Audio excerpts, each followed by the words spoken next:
Je m'appelle Yves Borin, donc je suis venu sur le salon pour présenter une petite exposition sur le thème de Star Trek, puisque je suis un grand fan de Star Trek, et donc je voulais juste faire un peu découvrir cette franchise qui est, on peut dire, très méconnue en France.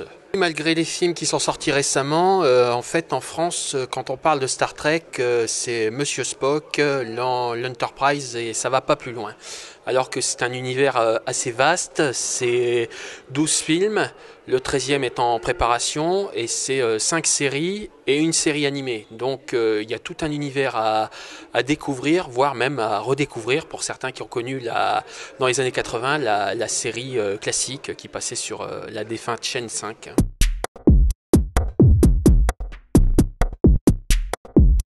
J'aime, comme tout le monde, hein, le Capitaine Kirk, le Capitaine Spock et le Docteur qui forment un trio exceptionnel, hein, que ce soit dans la série, dans les films.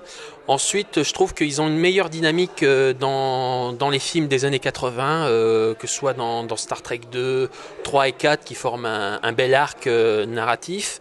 Bon, on va oublier Star Trek 5 et dans Star Trek 6 qui est l'un des meilleurs films de la série en film.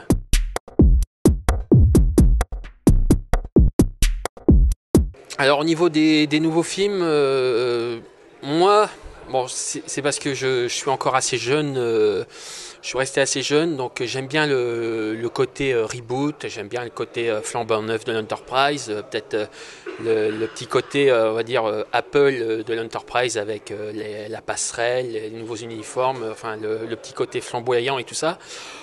Je trouve que la dynamique fonctionne très bien, que les acteurs sont Spock, ça lui va parfaitement. Mon Kirk, je suis un peu jaloux de lui parce que c'est le beau gosse pour attirer la gente féminine. Les personnages secondaires sont assez bien trouvés. Je trouve que Simon Pegg qui joue Scotty, ça lui va parfaitement et c'est exactement la personne qu'il fallait pour jouer ce rôle-là. Pour Uhura aussi c'est pareil quoi. Donc je trouve que Uhura dans les nouveaux films elle fait moins potiche que dans la série. On lui donne un peu plus d'importance et elle a plus de caractère et ça je trouve que c'est mieux quoi. C'est mieux, c'est plus réaliste.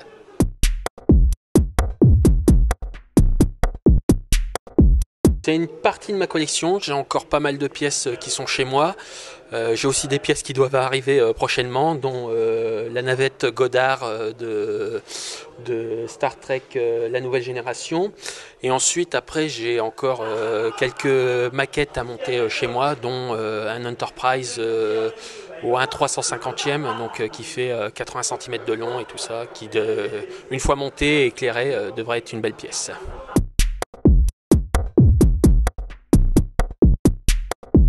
Les gens sont un peu surpris de savoir qu'il existe d'autres séries, que ça ne s'arrête pas qu'à Star Trek classique ou Star Trek La Nouvelle Génération qui commence à être connu parce que Patrick Stewart a une renommée internationale.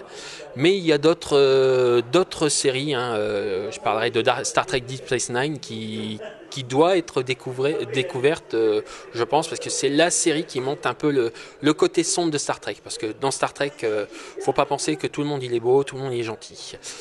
Après, bon, on peut rencontrer aussi, hein, j'ai été agréablement surpris de rencontrer des fans français de Star Trek qui sont pires que moi, on va dire, qui sont un peu plus cramés que moi. Donc c'est toujours agréable de voir qu'on n'est pas seul à aimer cette franchise.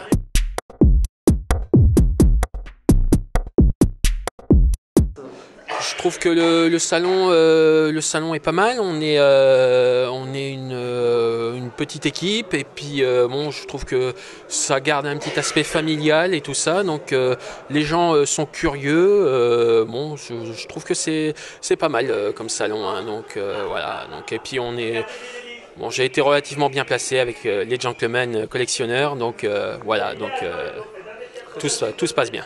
Donc longue vie et prospérité. Longue vie et prospérité, oui. Je sais pas le faire, hein, donc moi j'appartiens à Starfleet, donc ouais. Merci. Merci.